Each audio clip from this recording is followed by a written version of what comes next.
welcome back to my YouTube channel. If you're new here, it's your first time here, you are welcome and thank you so much for being here. So today I have decided to talk about recycling and waste management, and I was inspired because recently we had accumulated so many cans and bottles, and then I took them back and I got a pretty good amount of money, and I was like, what if we did something similar like this in Uganda? So across the world, waste management is such a big problem. However, this problem is even worse in most African countries. There's a constant sight of wastes littering across the streets in big towns, small towns.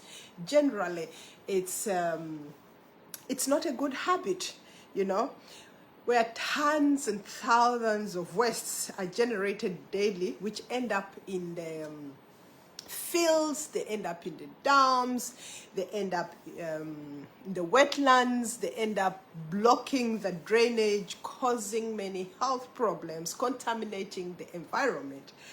And talking about the drainage system, I'm very sure most of you, I can only talk about where I come from in comparison to where I am right now. But I remember back in the days, especially in Kampala, in the city, sometimes when it rained, instead of the water flowing through the drainage, the water would be all up here, filling up the roads to the extent that if you had a small car, it would be so difficult to navigate. And partly that was also due to the lack of proper waste management. So most of these wastes will end up blocking the drainage. And then sometimes also you could be driving and then, or you could be walking and then you see people just throw rubbish, throw cans and bottles out of the windows of their car into the streets, and like nobody is that conscious about it.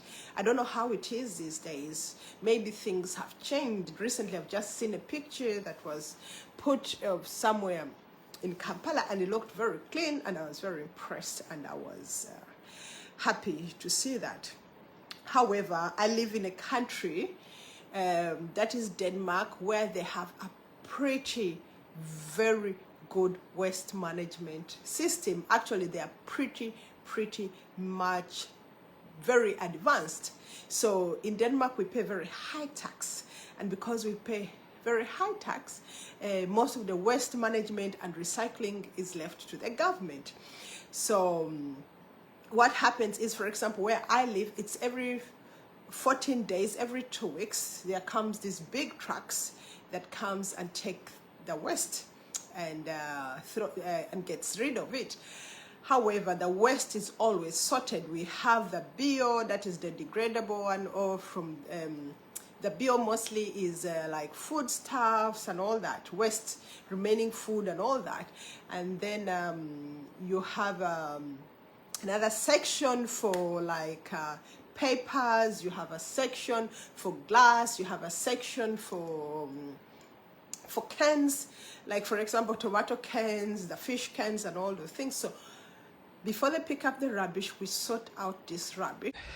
Hello guys, so basically what I'm trying to show you is the way in which we sort our rubbish. We are provided with these big plastic containers. So this one is metal, plastic, and over here is paper, and then here glass, and yeah, and then over here is the bio or organic or rest, and then there comes a truck every 14 days or a month to pick it up, and that makes it easier for them to also sort it for recycling. However, the other thing that I'm so impressed with and that inspired this video, as I said at the beginning, was how in Denmark they have a system with the bottles, the beverage bottles, the cans. Usually what happens is after you've finished using them, you know, if you just threw them on the street, somebody is coming to pick it up and take it back to the supermarket and get money for it. And actually, most of it, I think the lowest you get is 1 krona. So now 1 krona is an equivalent to 500 shillings. 500 shillings, Ugandan shillings, yes. So I thought that was a very smart move. So here, I'm gonna show you a video where I took the bottles and how we do it. So you go into the supermarket, you have this place where they take the bottles, both the plastic and the cans, for recycling. So I went and I got a pretty good amount of money. So I will put it here. I hope you guys can get to see it and get inspired.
Give me more bottles. Thank you, Alina, for helping. Everyone has made our money, and that's how much we have made, 80 krona.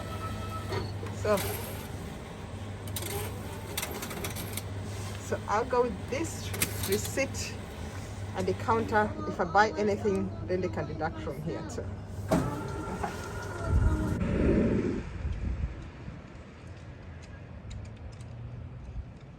Got me thinking, what if in Uganda we had a similar system where there was this big plant, you go, you put in the bottles, you get the receipt, and then you get money for it?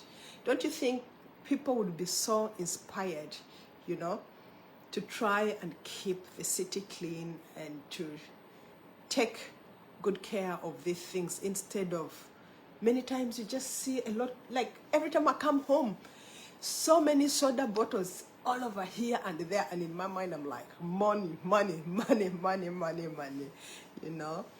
Yeah, but of course, I don't actually have a friend, she's called, I've not actually asked her if I can mention her name. I hope I don't get in trouble for this. She's called Aweko Faith. She is, what do they call them? Westpreneur.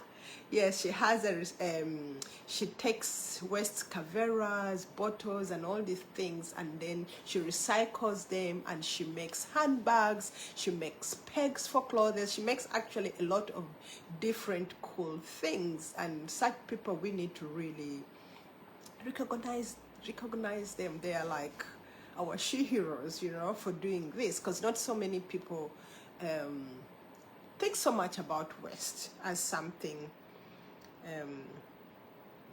as a business or whatever it is, you know. And in Denmark, they sort out all this waste, and what in most times what they can't use, you know, in the last resort is burnt and used to produce like electricity or heating, which I think is very smart. So we can learn a thing or two from this. Let's try to think about the wastes we use, how we get rid of it. Let's think about the environment. Let's think about the future, you know. So thank you guys so much for watching. I hope you enjoyed this little episode about recycling and waste management. I hope you get inspired to do better.